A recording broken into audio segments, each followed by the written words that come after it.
Alhamdulillah, kita bersyukur pada Allah Subhanahu wa taala atas nikmat-nikmat Allah Subhanahu wa taala itu sangat banyak dan kita bisa melaksanakan seluruh aktivitas ini dengan sempurna karena nikmat. Ya kan? Rasulullah mengatakan apa?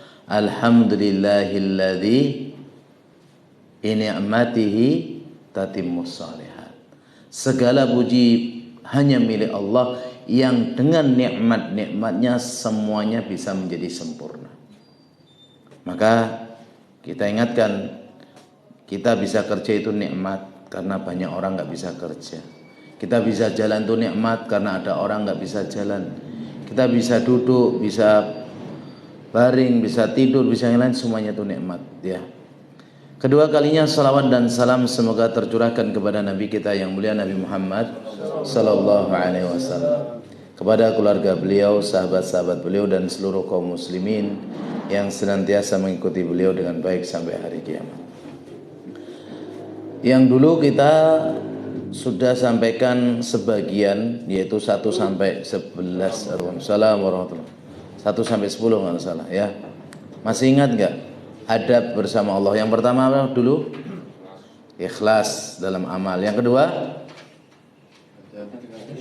menjauhi atau hati-hati dengan syirik. Yang ketiga, ibadah hanya kepada Allah. Yang keempat, syukur atas nikmat Allah. Yang kelima, mengagungkan syiar Allah. Yang keenam, tidak berbicara tentang Allah tanpa ilmu. Yang ketujuh, merasa diawasi oleh Allah. Yang kedelapan, takut hanya kepada Allah. Yang kesembilan, senantiasa tobat. Yang kesepuluh, berdoa meminta hanya kepada Allah Subhanahu wa taala.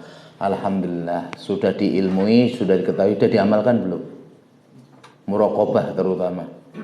Berdoa setiap saat sudah diamalkan belum? Insyaallah sebagiannya sudah, sebagiannya masih latihan, ya.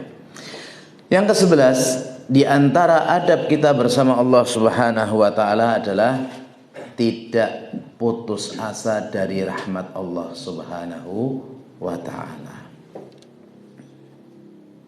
Karena orang yang putus asa dari rahmat Allah Subhanahu wa taala itu adalah orang-orang yang rugi. Orang-orang yang dia terputus dari rahmat Allah itu adalah orang-orang yang celaka. Perhatikan di dalam surat Az-Zumar ayat 53. Jenengan tulis saja Az-Zumar 53. Suatu ketika nanti pas jenengan ada masalah coba dibuka. Oh ternyata ini ayatnya. Apalagi kalau jenengan sampai bisa nulis ayatnya, bisa hafal. Qul ya ibadiyalladzina asrafu ala anfusihim. Kata Allah Subhanahu wa taala, katakan Muhammad kepada hamba-hambaku, wahai para hamba-hamba yang mereka melampaui batas terhadap diri-diri mereka sendiri, makan berlebihan, kerja berlebihan, dengan dunia berlebihan, semua berlebihan. Ini melampaui batas. La taqnatu mir rahmatillah. Meskipun banyak dosa, meskipun banyak masalah, jangan putus asa dari rahmat Allah. Yang dulu saya kasih kaidah apa? Tidak ada orang yang baik kecuali punya masa lalu. Ya kan? Dan tidak ada orang yang jelek pasti punya masa depan. Jadi kan termasuk yang baik atau yang jelek kita kan nggak tahu. Kalau yang jelek dengan merasa oh dulu saya punya dosa, masih punya kesempatan untuk tobat. Ya. Karena orang yang jelek masih punya masa depan. Jadi tidak boleh putus asa dari rahmat Allah. Innallaha yaghfirudz dzunuba jami'a. Sesungguhnya Allah itu mengampuni seluruh dosa. Dosa apapun kalau dia taubatan nasuha, Allah akan ampuni. Innahu huwal ghafurur rahim. Sesungguhnya Allah yang maha ghafur, maha pengampun, ar-rahim, maha penyayang. Justru kalau kita putus asa, maka kita celaka dunia akhirat. Berarti kita berprasangka buruk terhadap Allah. Menganggap Allah itu tidak mengampuni. Jadi dosa sebesar apapun yang kita punya, sebanyak apapun, kita harus yakin Allah pasti mengampuni. Kalau kita tobatnya benar, bukan tobat sambel, ya. Tobat sambal itu kalau pas ada nggak enak badan terus anak nggak mau lakukan itulah. Tapi kalau pas sehat, kuat, ada kesempatan menjalankan. Ya.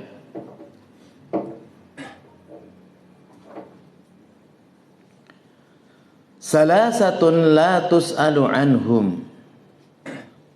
Ya. Kata Nabi SAW, ada 3 golongan jangan ditanya tentang mereka. Yang pertama, rajulun naza'allaha azza wa jalla rida'ahu fa inna rida'ul kibriya wa izarul izzah. Yang pertama, seorang yang dia suka mempertentangkan Allah dan dia sombong. Sesungguhnya kesombongan itu adalah selendang Allah. Ini jangan tanya tentang mereka jeleknya. Yang kedua, wa rajulun syakka fi amrillah, seorang yang ragu terhadap perintah Allah. Dan yang ketiga, wal qunut min rahmatillah, orang yang putus asa dari rahmat Allah. Jangan mintakan ampun buat mereka. Jangan bertanya tentang mereka. Ini 3 golongan yang jelek. Orang yang sombong, orang yang ragu terhadap keputusan Allah, dan juga orang yang putus asa dari rahmat Allah Subhanahu wa ta'ala. Ini yang ke-11 jemaah. Jadi di antara kita adab kepada Allah, jangan putus asa sebanyak apapun dosa yang kita lakukan. Dan ini kita belajar. Kalau kita banyak dosa, banyak salah, banyak maksiat, itu Allah aja Maha Pengampun. Maka kita hendaknya kalau ada orang yang salah kepada kita, maafkan kalau minta maaf. Ini yang Allah Subhanahu wa ta'ala ajarkan, maafkan. Dan saya dapati beberapa suami istri, seorang suami berbuat baik hampir 10 tahun, karena satu kesalahan, istri kadang nggak memaafkan. Kamu tidak pernah berbuat baik sama sekali, hidupmu hanya beban. Yang seperti ini itu namanya kufur nikmat, dan ini nggak boleh. Ini kejadian ya. Para istri kalau mereka punya penghasilan, pemasukan, alhamdulillah. Tapi kalau penghasilannya di atas suami, fitrahnya mereka itu merasa gede, merasa congkak. Ini nggak boleh, ini haram hukumnya. Ya. Yang ke-12, di antara adab kita kepada Allah Subhanahu wa taala harusnya al-yaqin ala anna naf'a wa dhar biyadillah. Ini perhatikan ini. Harus ada keyakinan dalam diri kita bahwasanya yang memberikan manfaat, yang menolak mudarat itu hanya Allah Subhanahu wa taala. Tidak ada yang lain. Bukan orang tua kita. Ya, bukan bos kita, bukan atasan kita. Yang memberi manfaat siapa? Allah. Yang menolak mudarat siapa? Allah. Maka gantungkan semuanya kepada Allah Subhanahu wa taala, meskipun dalam perkara yang kecil. Maka tak kala ada orang menggantungkan kepercayaan dia, keyakinan dia terhadap yang memberi manfaat atau menolak mudarat kecuali Allah. Dan selain Allah, misalnya dia kepada patung, kepada berhala, kepada jimat, kepada wali-wali yang mereka anggap itu wali. Maka Allah katakan di dalam surat Al-Isra ayat 56. Al-Isra 56, Allah mengatakan, "Qul ud'ul ladzina za'amtum min dunih." Katakan, serulah kepada orang-orang yang kalian anggap ya memiliki kemampuan selain Allah, fala yamlikuna kashfa durri ankum wala tahwila. Maka sejatinya mereka itu tidak bisa memiliki sedikit pun kemudaratan dari kalian, dan tidak bisa memalingkan, merubah tidak bisa. Ya. Ini sebagian orang itu masih kurang keyakinan dia kepada Allah. Contoh ucapan, lah ngono anak kerja mangan opo. Ini ucapan kelihatannya sepele, tapi Allah bisa murka. Kalau nggak kerja mangan apa, ya mangan nasi. Kerja nggak kerja makan nasi. Sakit nggak pernah kerja juga makan nasi. Itu harus yakin. Yang memberi siapa? Allah. Allah itu ya, kalau Allah ngasih, meskipun dia usahanya kecil, tetap aja dia dapat banyak. Perhatikan hadis Nabi SAW. Man kanati dunya hammuhu, barang siapa yang dunia itu tujuan hidupnya, ja'alahullahu, maka Allah jadikan urusannya itu farraqa amroh, semua cerai-berai. Dan dia tidak mendapatkan rezeki kecuali yang dia usahakan itu. Tapi barang siapa yang akhirat itu niatnya, maka Allah jadikan urusannya itu gampang dan Allah berikan rizki dari yang jalan dia tidak sangka. Ini perhatikan ini ya. Maka kalau Allah bercerita tentang Nabi Ayub, surat Al-Anbiya, wa ayyuba inna rabbahu anni massaniya dur wa anta arhamur rahimin. Nabi Ayub kenal kan? Beliau diuji, istrinya ya tidak taat ya karena beliau sakit, anaknya meninggal semua, barang-barangnya, peternakannya, hartanya hancur ludes, bahkan dirinya penyakit seperti itu, masyarakatnya meninggalkannya. Tapi Nabi Ayub katakan ketika beliau menyeru kepada Rabbnya, inni massaniya dur, aku ini tertimpa kemudaratan, wa anta arhamur rahimin, dan engkau ya Allah zat yang maha pengasih. Mintanya kepada Allah, jangan sampai di antara kita sakit, Pak dokter sembuhkan aku. Ucapan ini bisa menjadi murka Allah. Ustadz beri aku hidayah Pak Ustadz, ini bisa menjadi Allah murka. Karena meminta kepada sesuatu yang itu kekhususan Allah tidak boleh kecuali hanya pada Allah. Minta hidayah hanya pada Allah, minta kesembuhan hanya kepada Allah, minta kekayaan hanya kepada Allah. Boleh minta kepada orang, satu kondisi kita butuh sekali, yang kedua orang itu mampu. Yang dulu saya kasih 3 syarat, masih ingat? Minta kepada orang itu boleh syaratnya 3, masih ingat gak? Ada yang ingat. Yang pertama ada, hadir. Kalau nggak hadir, jenengan telepon, Bu, ibu keroy aku ya bu. Lah ibu yang luar pulau. Nah ini tidak boleh, haram. Yang kedua, paham yang kita ucapkan. Jenengan minta tolong kepada orang asing, orang Inggris atau orang Arab. Mas tolong aku. Mada turid? Hah? Ana la afham. Aku lu tolong kero ano. Ana la afham. Mungkin percuma. Atau yang ketiga, dia hadir, dia dengar, dia paham, cuma dia nggak mampu. Ini juga haram. Lele tolong le, apa angkat ke semen ini 50 kilo. Anak umur 5 tahun, 7 tahun. Tidak boleh.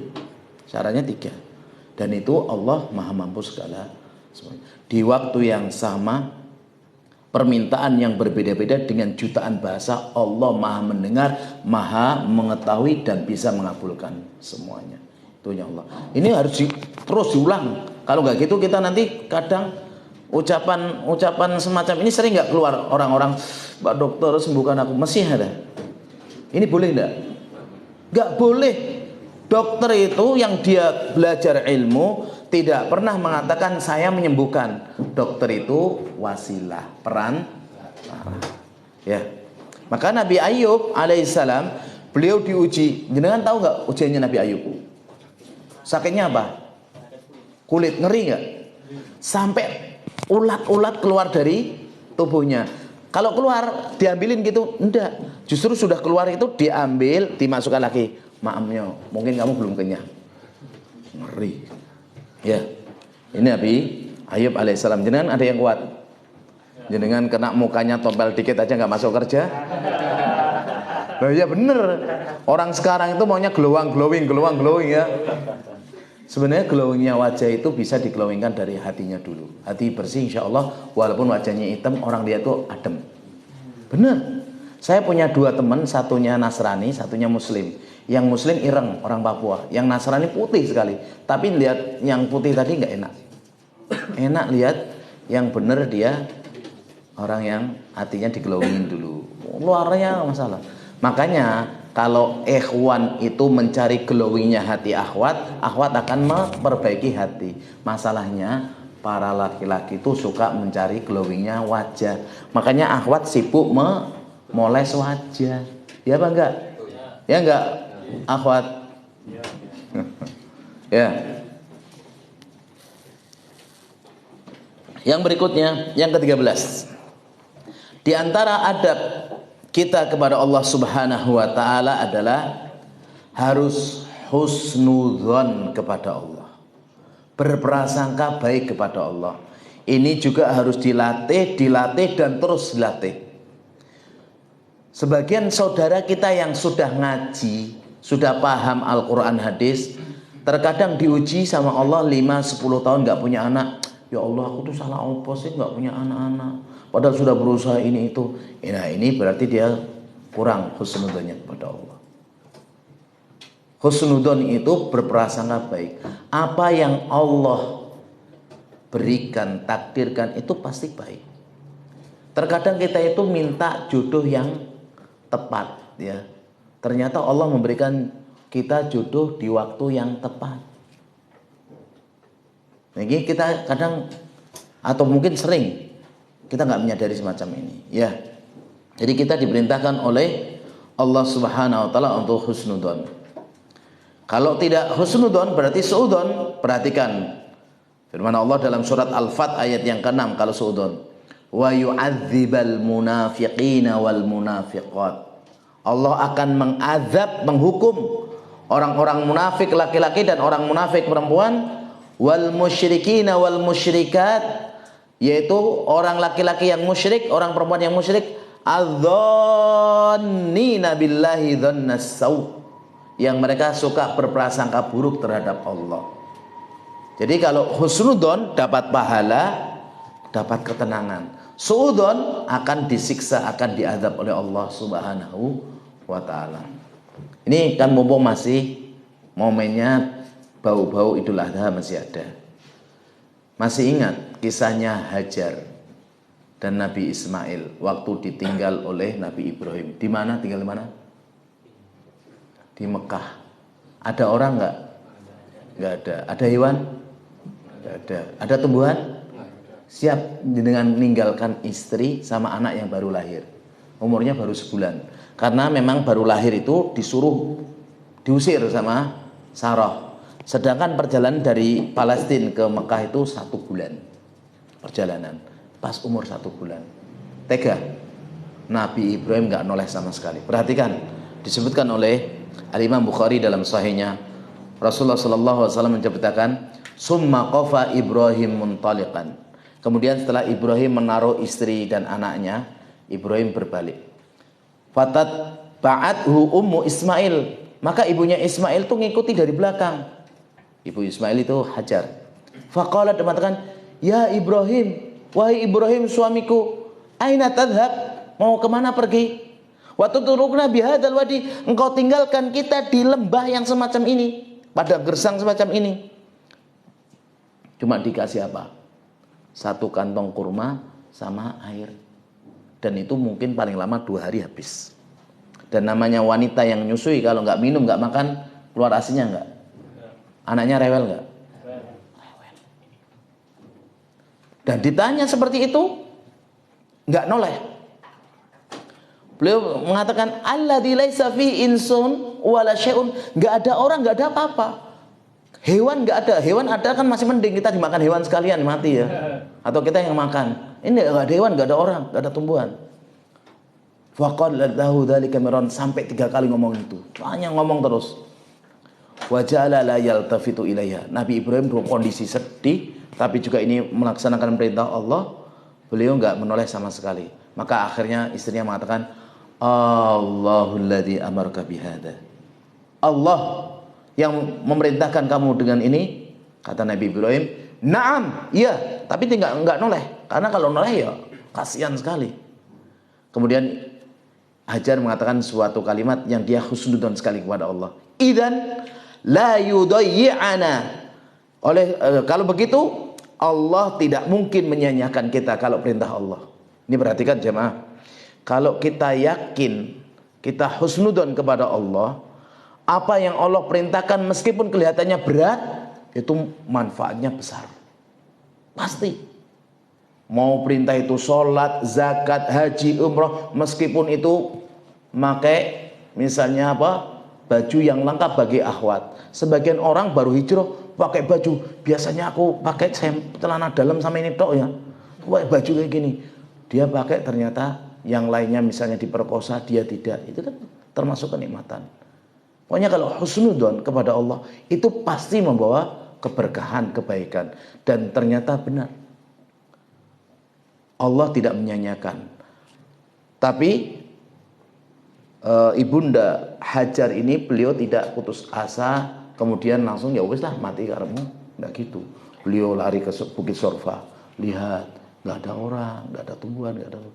Kemudian balik lagi ke Bukit Marwah, terus nyari air, nyari orang, nyari ini, nggak ada. Sampai 7 kali. Ternyata air itu ada di dekat Ismail, ya kan? Ya, digaruk-garuk sama malaikat, kemudian ditandai. Setelah itu baru muncul banyak kehidupan di situ. Adanya burung, adanya kafilah. Lihat itu ada burung sana, berarti sana ada air. Datangi. Akhirnya suku Jurhum di situ. Akhirnya nanti menikah dengan Nabi Ismail, beranak pinak dan banyak. Itu kalau kita husnudzon kepada Allah Subhanahu wa taala. Nabi SAW sendiri mengatakan, la yamutunna ahadukum illa wa huwa yuhsinudzon billahi azza wajalla. Janganlah salah seorang di antara kalian meninggal sampai harus husnudzon. Husnudzonnya apa? Ya Allah, aku meninggal ini engkau ampuni. Ya Allah, aku meninggal ini engkau nanti berikan rahmat. Ya Allah, aku meninggal nanti engkau berikan surga. Kalau kita suudzon, bahaya. Ada orang mau matikan, waduh nanti aku nggak diampuni, aduh aku masuk neraka. Benar Allah masukkan. Itu bisa muncul gimana? Dilatih dari sekarang. Kalau pas mati, kalau kita nggak pernah latihan dari sekarang, rata-rata suudzon orang-orang itu. Wah, aku dosaku akeh, aku kemarin nyolong nggak ketahuan, aku selingkuh nggak ketahuan. Itu suudzon, nanti Allah masukkan neraka. Makanya Nabi mengatakan, janganlah salah seorang di antara kalian wafat kecuali husnudzon. Diampuni Allah, diberi rahmat, masukkan surga. Bisa kalau kita latihan dari sekarang. Jadi kalau kita misalnya doa sesuatu ya, minta apa? Minta rumah, kok belum dikasih sama Allah? Oh ternyata kita belum pas, belum pantas. Atau kita minta haji, oh ternyata waktu itu anak-anak kita masih kecil, kita masih repot. Nanti kalau sudah waktunya Allah kasih.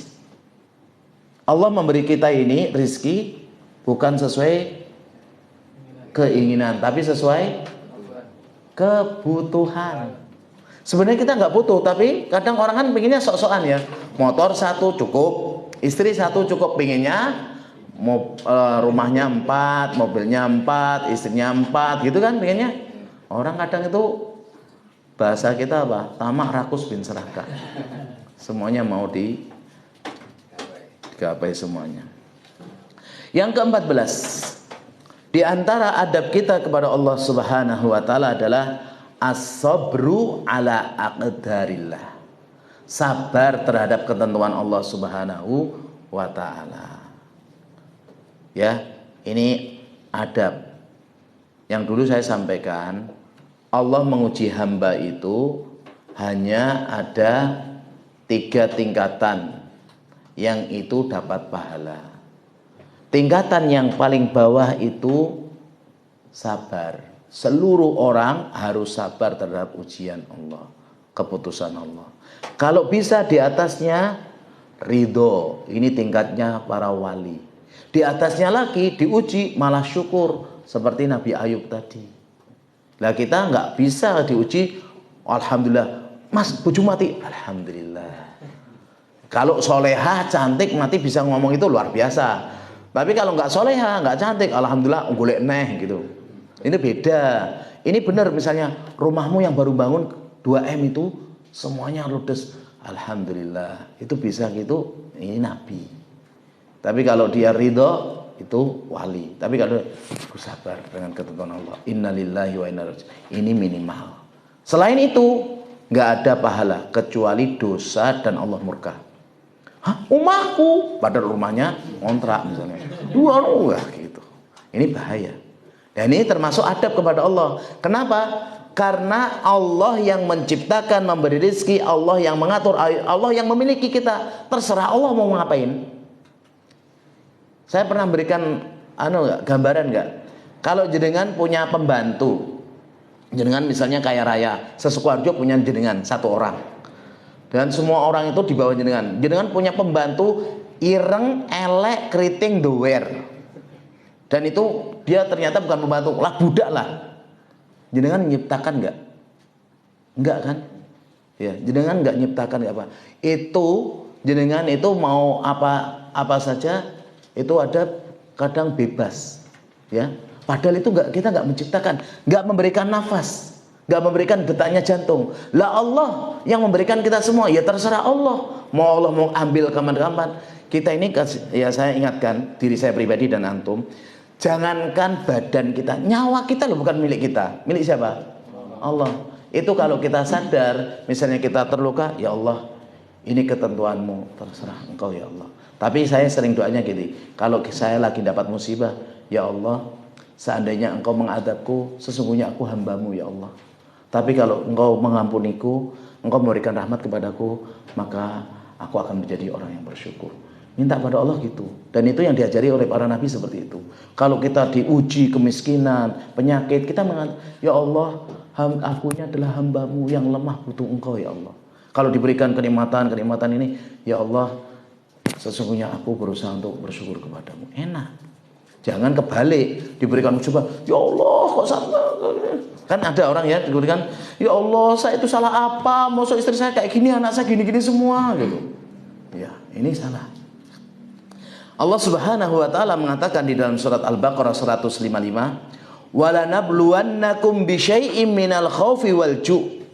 Dan sungguh kami akan menguji kalian dari rasa takut, dari rasa lapar, wa naqsi minal amwal, sedikit harta alias miskin, wal anfus, kemudian sedikit jiwa, maksudnya kadang kurang normal. Itu ujian semua dari Allah. Wa thamarat, kurangnya buah-buahan. Tapi Allah mengatakan, wa basyiris sabirin, berilah kabar gembira kepada orang-orang yang sabar. Jenengan jadi bawahan sekarang, sabar enggak? Sabar. Bisa enggak langsung jadi atasan? Bisa kalau naik di atas. Ya, atasan tok gitu. Ya semua itu butuh proses. Enggak ada yang enggak butuh proses ya. Itu menunjukkan kita ini makhluk yang lemah ya. Dan Allah Subhanahu wa taala dalam surat Al-Baqarah ayat 153 itu mengatakan, ya ayyuhalladzina amanu sta'inu bisabri wassalah innallaha ma'as sabirin. Hai orang-orang yang beriman, minta tolonglah kepada Allah dengan sabar dan salat. Sesungguhnya Allah bersama orang-orang yang sabar. Jadi kalau kita minta tolong kepada Allah ini, caranya diantaranya itu salat, diantaranya sabar. Pasti Allah tolong. Mau minta pertolongan apapun, minta pertolongan dari kemiskinan, minta pertolongan dari kejahilan, minta pertolongan dari kesesatan. Ini caranya apa? Salat. Dan salat itu sabar. Imamnya panjang dikit batuk. Saya kalau salat subuh mau membaca satu surat yang pendek abasa itu aja lah, sudah batuk. Nah, kalau saya baca Al-Baqarah misalnya 2 lembar ke apa? Ini makanya saya kadang itu, Masya Allah, harusnya sabar. Memang sabar itu berat kecuali orang-orang yang khusyuk. Dan Nabi SAW ya memberikan motivasi kepada kita, semua ujian yang Allah berikan kepada kita itu akan menghapus dosa.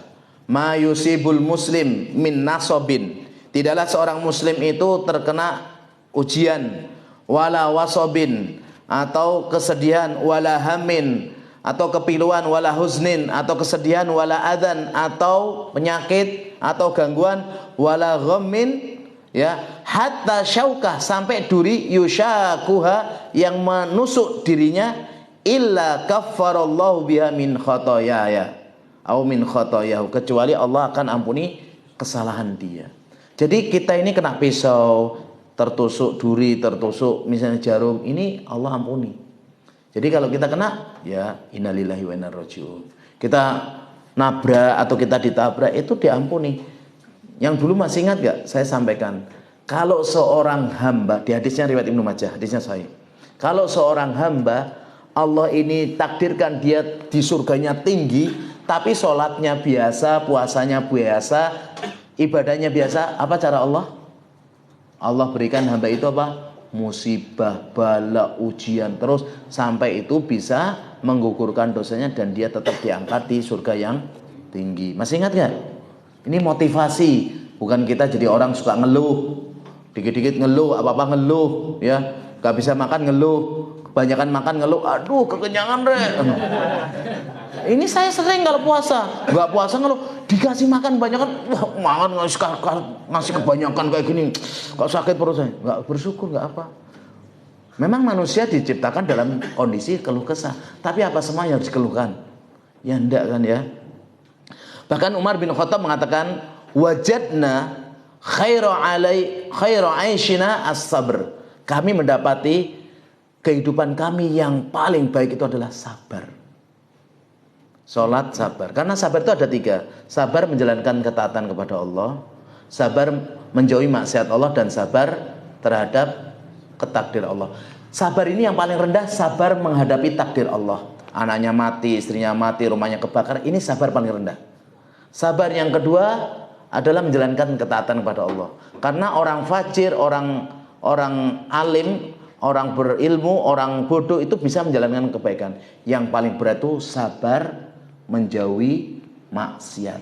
Karena tidak ada yang menjauhinya kecuali orang yang kuat keyakinan dia kepada Allah. Jenengan bisa nggak?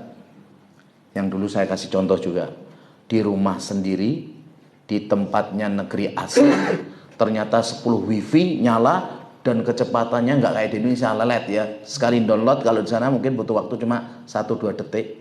Terus di situ banyak perempuan menawarkan diri, setiap jenengan nyentuh kasih 1 juta, itu bisa nggak sabar? Kayak Nabi Yusuf itu, bisa nggak sabar? Itu yang berat. Sabar dalam menjauhi maksiat, itu sabar. Anak-anak muda sabar nggak mas? Yang belakang sabar nggak? Berat itu ya, sabar. Allah menyebutkan kata sabar di Al-Quran berapa kali? 90 marrah, 90 kali. Menunjukkan sabar itu penting sekali. Makanya orang bilang mas sabar, mas sabar, sampai anaknya dikasih nama sabar. Tapi ternyata nggak sabar.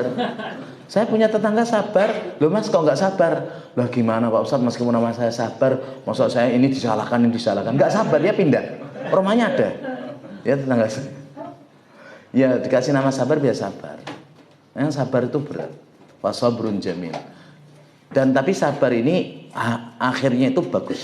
Karena Allah mengatakan innama yuwaffas sabiruna ajrum bighairi hisab. Sesungguhnya pahala sabar tanpa batas. Nabi Yusuf itu sabar.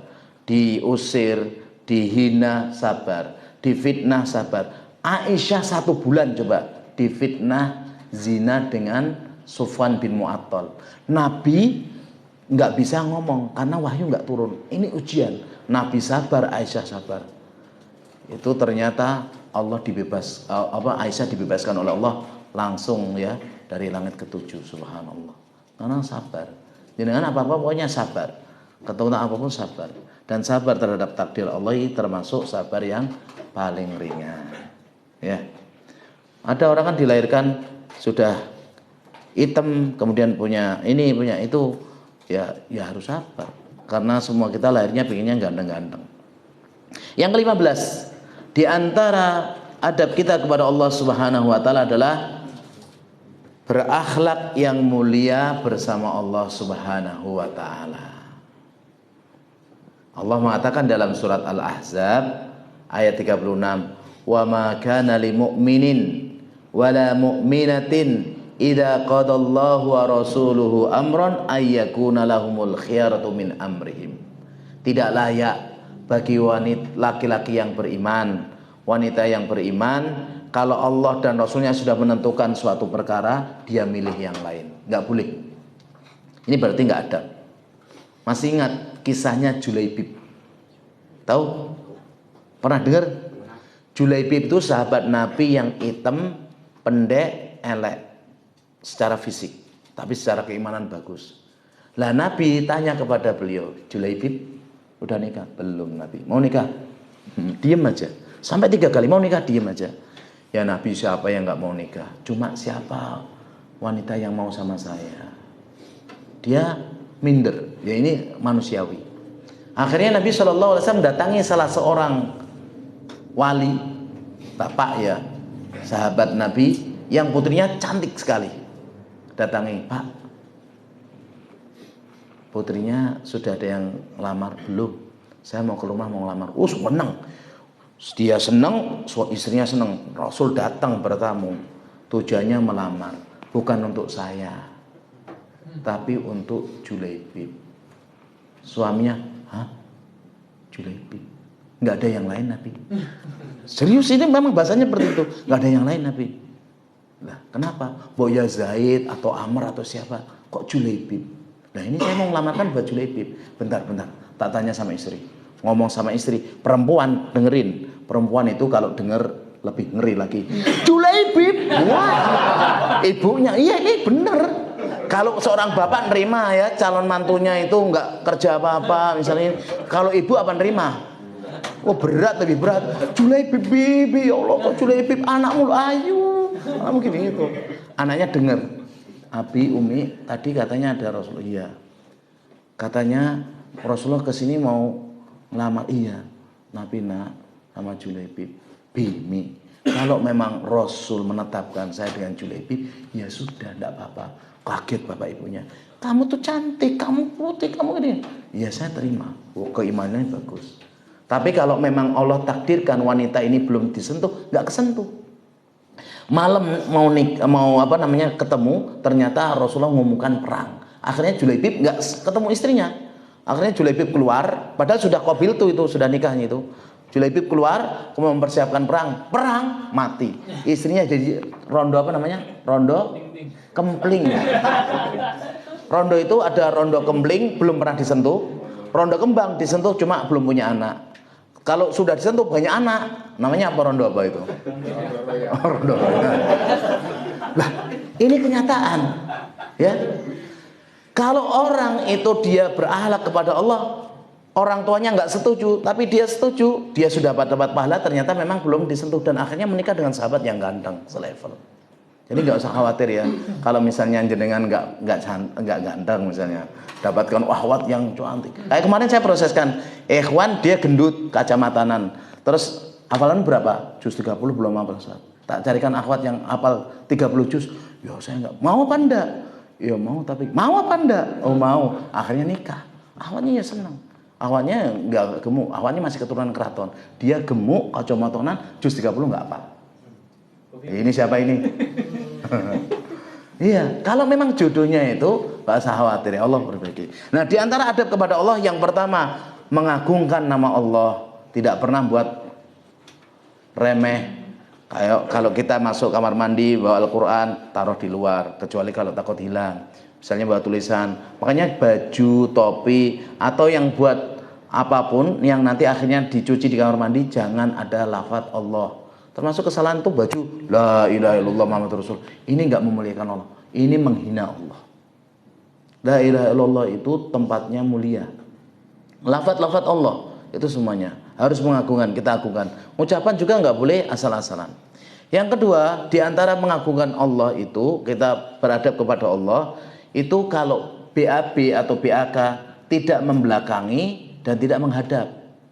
Nah, kalau kondisi WC-nya sudah menghadap timur barat, berarti kita miring dikit supaya kita tidak menghadap. Karena itu termasuk tidak berakhlak kepada Allah. Di antara akhlak kepada Allah juga itu kalau sholat pakai baju yang bagus lah.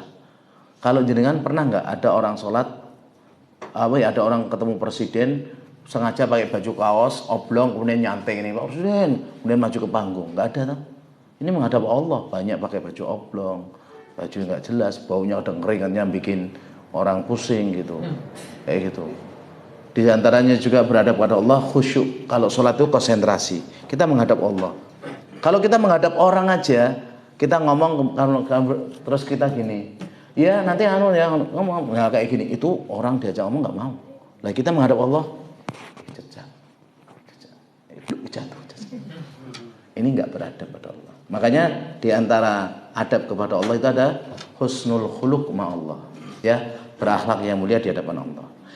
Yang ke-16 di antara adab kita kepada Allah Subhanahu wa taala adalah al-mahabbah, mencintai Allah dengan cinta yang benar, bukan cinta yang palsu. Allah menceritakan tentang sebagian orang yang cinta kepada Allah. Wa minan nasi may yattakhidhu min dunillahi andada. Sebagian manusia mereka ada yang menjadikan selain Allah sebagai tandingan. Yuhibbunahum kahubbillah. Mereka mencintai patung, berhala atau sesembahan tadi, mereka mencintainya seperti mencintai Allah. Adapun orang beriman, walladzina amanu asyaddu hubban lillah. Kalau orang beriman benar-benar cintanya kepada Allah. Jadi kalau cinta kepada Allah itu melaksanakan perintah, menjauhi larangan tanpa mikir gosek-gosek. Mas korban insyaallah. Gitu. Nggak mikir bayaran cicilan kain, nah nggak usah mikir kayak gitu, kesuwen. Kalau cinta itu jenengan kalau misalnya belum pernah nikah, belum pernah proses, ada akhwat, untuk yang akhwat ya, untuk yang ikhwan ya, akhwat jamilah, cantik sekali, ghaniyah, kaya sekali, baik sekali, kemudian mau dengan jenengan rasanya seneng kan, cintanya luar biasa kan. Nah kalau misalnya akhwat bilang, Mas nanti jalan-jalan ke Pakujoyo, terus jenengan bilang, oh sik lah aku mau jalan-jalan, mau ini, nggak mungkin. Pasti akan langsung das-desat ya. Nah itu kalau orang cinta kepada Allah juga demikian, bukan mikir sih gitu terus. Sholat sama, kita diberi oleh Allah itu dalam satu hari 24 jam, 8 jam kerja, diminta 10 menit untuk sholat duhur, 10 menit sholat asar, masih banyak yang nggak mau. Itu cinta nggak sama Allah? Cinta gombal kalau nggak mau. Tidur 8 jam rata-rata kan, 15 menit sholat subuh, masih agak ada yang males kan? Cintanya gombal. Ya harusnya kalau dia memang cinta pada Allah, itu segera bangun. Dan tolong, kalau tidur itu wudhu. Tadi malam wudhu nggak tidurnya? Kalau wudhu jenengan itu kayak ada yang bangunkan. Sholat. Jam 3, jam 4 tuh. Walaupun tidurnya saya tidur jam 1, jam 3 sudah bangun. Kalau wudhu itu cepat. Tidur jam 2, jam setengah 4 ya bangun. Tapi kalau nggak wudhu, tidur jam 8, mbok jam 5 pun nggak bangun. Ini saya ngerasakan sendiri. Wudhu itu efeknya luar biasa. Kita bersuci. Sama dengan zikir pagi petang. Kalau zikir pagi kita baca, dijaga Allah sampai sore. Zikir sore kita baca, dijaga Allah sampai pagi lagi. Tapi kan kita sering lalai. Makanya kalau cinta pada Allah tuh dikit-dikit Allah, dikit-dikit Allah. Jangan sampai ada ucapan, apa Allah emang aku mau gak bener masjid ono. Kalau orang-orang awam gitu. Coba jangan buktikan, dipraktekkan. Malam ini saya tidur awal nggak wudhu, sengaja. Ternyata susah bangun. Wudhu, jenengan sudah capek ngerjain masalah banyak hal. Ternyata jam 2, wudhu, tidur sejam 2 jam, was. Dan ini sering saya praktekkan. Anak-anak sering nggak percaya, ternyata sudah praktek. Bener Ustaz, saya 2 jam 3 jam nggak ngantuk. Karena apa? Allah yang memberikan kenikmatan, kenyamanan. Kita ini seringnya sok-sokan. Tak tidur awal kok kuat. Kuat apa? Kalau nggak dengar adzan subuh berarti dikencingi setan. Kalau nggak dengar qomat berarti kemungkinan dipioli. Lah iya, kalau nggak dengar adzan itu dikencingi. Nah, di antara bentuk kita cinta kepada Allah Subhanahu wa taala itu mengikuti ajaran Rasul. Nggak boleh pakai cara sendiri. Kata Allah Subhanahu wa taala dalam surat Ali Imran ayat 31, "Qul," katakan Muhammad kepada mereka, "In kuntum tuhibbunallah fattabi'uni." Kalau kalian mengatakan cinta kepada Allah, ikuti aku. Yuhibbukumullah wa yaghfir lakum dzunubakum. Niscaya Allah mencintai kalian, mengampuni kalian dan mengampuni dosa-dosa kalian. Ayat ini disebut ayatul mihnah, ayat ujian. Orang Yahudi, orang Nasrani mengatakan, aku cinta Allah, kita cinta Allah. Coba ngikuti Muhammad gak? Enggak, ternyata cintanya gombal. Karena seorang penyair mengatakan, ya, innal muhibba liman yuhibbul muti'. Orang yang mencintai kepada yang dicintai itu dia taat. Kalau dia nggak mentaati berarti cintanya gombal, cinta palsu. Semua orang bisa mengatakan saya cinta, tapi dia yang dicintai ngakui apa enggak? Kullu yad'in waslan bilaila. Semua orang bisa mengatakan aku cinta Laila, wa Laila la tukir lahu bidzaka, tapi Laila enggak kenal. Misalnya ada A, aku pacarnya Laila, B, aku calon Laila, C, aku bojone Laila. Loh, siji loro telu, wah enggak ada kenal. Nah, itu nanti Islam juga gitu. Ada orang mengatakan saya cinta Allah, saya cinta Rasulullah, nanti di Telaga Kausar diusir. Karena apa? Tidak mengamalkan apa yang Allah dan Rasulnya syariatkan. Makanya laisa sya'nu an tuhib. Masalahnya bukan kamu masalah mengaku aku cinta atau enggak. Innama sya'nu an tuhab. Yang jadi masalah kamu nanti dicintai enggak sama Allah dan Rasulnya. Ya. Karena cinta itu butuh namanya pengorbanan dan pembuktian. Jenengan cinta anak istri enggak? Buktinya kerja. Ya. Tapi anak sendiri, istri sendiri. bukan anak istrinya orang ya. Yang ke-17 di antara adab kita kepada Allah Subhanahu wa taala adalah kita gampang kembali kepada Allah. Rujuk kepada Allah. Jadi kalau kita maksiat, kita lalai, langsung kembali kepada Allah. Sebagaimana Allah katakan dalam surat Az-Zumar ayat 54, wa anibu ila rabbikum wa aslimu lahu. Dan kembalilah kepada Rabb kalian dan berserah dirilah kepadanya. Min qabli an ya'tiya ya'tiyakumul adzab summa la tunsurun. Sebelum datangnya azab, nanti kalian tidak ditolong. Jadi kita kembali. Kita kan pernah salah, mungkin malah sering kita salah bisa dosa, kembali, langsung rujuk. Ya, kalau suami istri, kalau memang ada sesuatu yang nggak bisa disatukan, akhirnya cerai, dan ternyata mau rujuk, segera rujuk, jangan tunda-tunda. Karena setan itu seneng kalau suami istri cerai, dan mereka itu sedih kalau ada suami istri rujuk kembali. Jadi setan itu tugasnya banyak, dan ganjaran atau ibaratnya apa, mega proyeknya terbesar itu menceraikan suami istri. Itu tugas besarnya setan, dan itu akan dipuji sama iblis. Kamu zen, hebat, kamu luar biasa. Tapi kalau pacaran, justru tugasnya setan bagaimana seakan-akan itu pasangan yang terindah di dunia. Itu memang tugasnya setan seperti itu. Makanya orang pacaran setahun, 2 tahun, 3 tahun, 4 tahun, 5 tahun, 10 tahun, kayaknya mesra. Nikah baru sehari 2 hari cerai. Karena pacaran kan semuanya serba palsu, ya kan? Kalau WA palsu, telepon palsu. Iya mas, ada apa? Kalau sudah nikah, seperti itu. Yang ke-18 di antara adab kita kepada Allah Subhanahu wa taala adalah kita berhukum dengan hukum Allah. Kalau ada suatu hukum selain Allah, maka kita bandingkan. Pasti baik hukum Allah. Karena Allah mengatakan afa hukmal jahiliyati yabghun. Apakah hukum jahiliyah yang mereka cari? Wa man ahsanu minallahi hukman liqaumi yuqinun. Adakah yang lebih baik hukumnya daripada Allah bagi kaum yang mereka yakin? Bahkan Allah mengatakan yang tidak mau berhukum dengan Allah maka kafir, dolim, fasik. Allah mengatakan wa man lam yahkum bima anzalallahu faulaika humul kafirun wa man lam yahkum bima anzalallahu faulaika humudz zalimun wa man lam yahkum bima anzalallahu faulaika humul fasiqun. Orang yang enggak mau berhukum dengan hukum Allah bisa jadi dia orang kafir atau orang dolim atau orang fasik, enggak mukmin dia. Kalau murni berhukum dengan hukum selain Allah.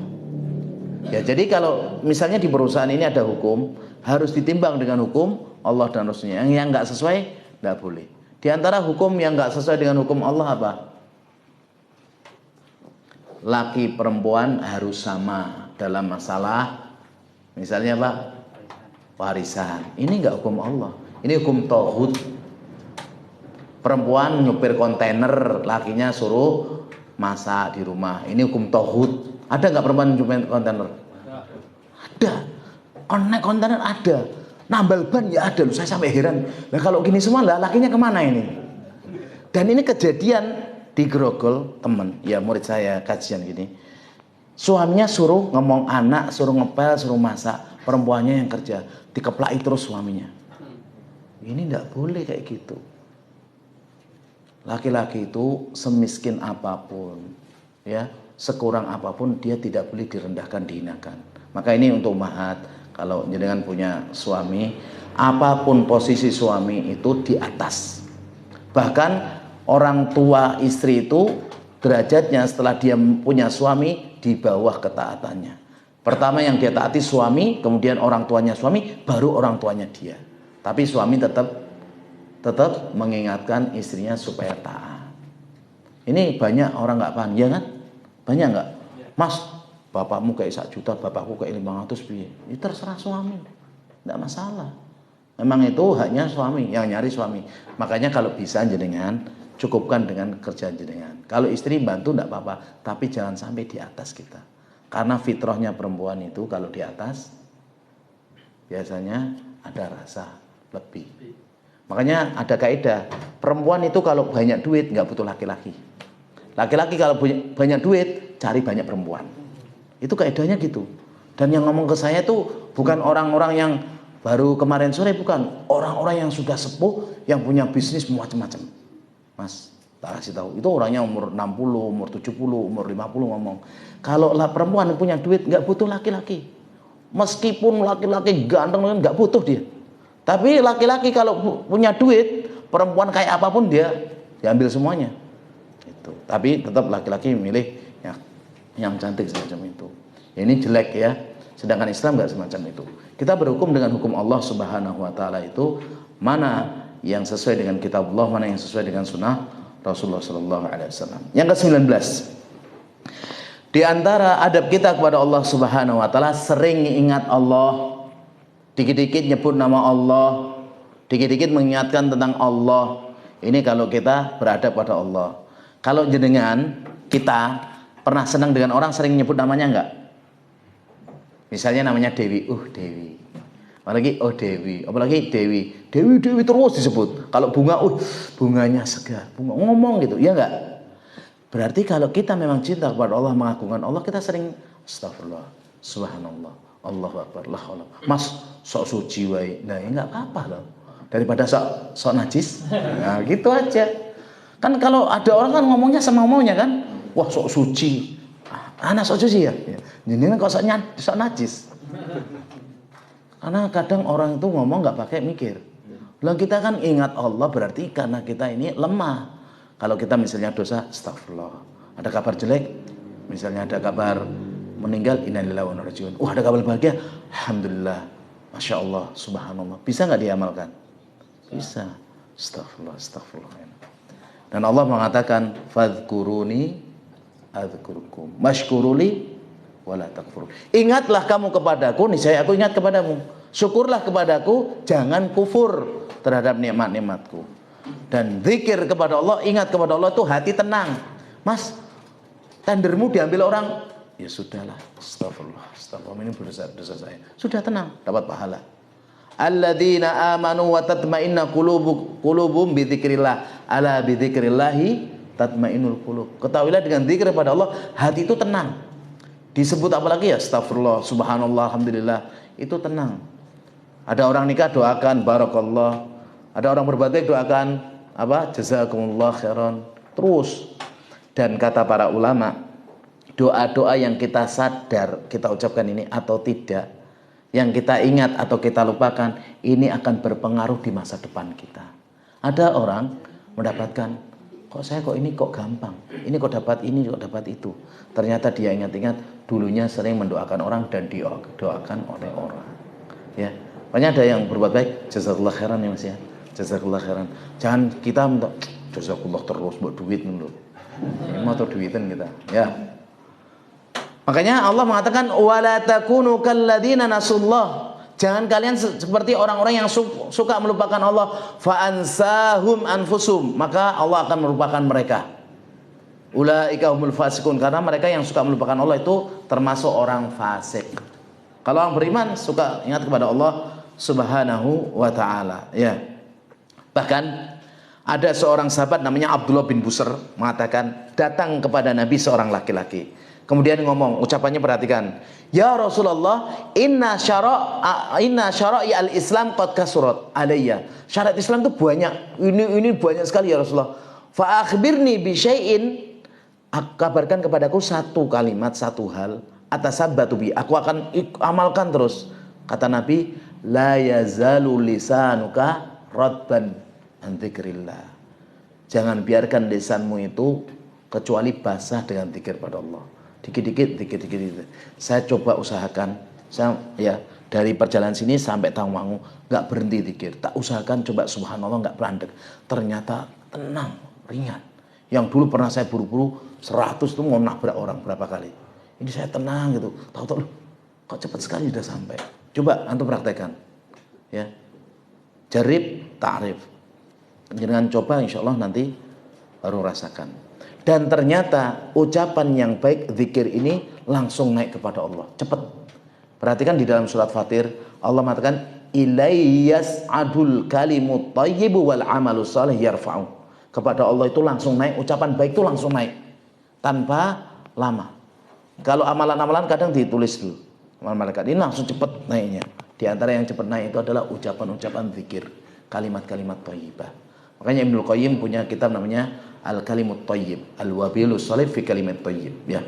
Dan yang terakhir jamaah sekalian rahimani wa rahimakumullah, di antara adab kita kepada Allah adalah malu kepada Allah tak kala kita berbuat maksiat. Ya, saya sebutkan satu hadis saja dari Abdullah bin Mas'ud.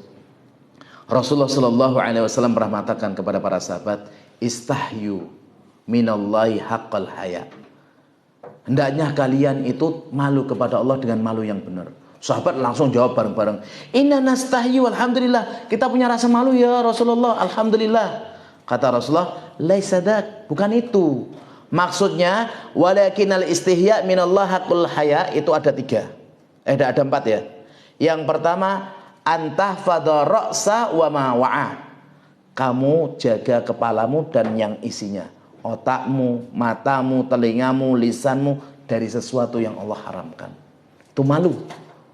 Siapa yang memberi ini? Allah. Jangan gunakan mata ini melihat yang haram, telinga ini mendengar yang haram, lisan ini mengucapkan yang haram. Harus punya malu. Wal batna wa ma hawa, dan perutmu, apa yang ada di dalamnya, harus kamu malu. Minum yang haram, makan yang haram, harus malu. Wal tadhkuril mauta wal bila, dan hendaknya kamu senantiasa ingat kematian dan ingat hari yang akan datang. Wa man aradal akhirata taraka zinata dunya. Orang yang dia malu kepada Allah itu dia mengharapnya akhirat dan dia tidak khawatir tentang kehilangan masalah dunia. Fa man fa'ala dzalika faqad istahya minallahi haqqal haya. Orang yang semacam ini benar malu benar. Yang dulu saya sampaikan 3 sahabat Nabi yang punya malu sekali siapa? Abu Bakar As-Siddiq, Abu Ubaidah bin Jarrah, sama Utsman bin Affan. Sampai malaikat pun malu. Malunya luar biasa. Sahabat-sahabat yang malu itu mandi pun gak pernah telanjang. Karena mereka mengamalkan hadis Nabi. Kalau kita ini malu kepada orang, maka Allah lebih berhak untuk kita malui. Ya, ini demikian jemaah sekalian yang bisa kita sampaikan, karena saya mau keluar pulau ini ya, jam 9 berangkat. Demikian, mudah-mudahan apa yang saya sampaikan bermanfaat bagi saya pribadi khususnya dan antum sekalian yang mendengar. Kita tutup dengan doa kafaratul majelis. Subhanakallahumma wa bihamdika asyhadu an la ilaha illa anta astaghfiruka wa atubu ilaik. Assalamualaikum warahmatullahi wabarakatuh.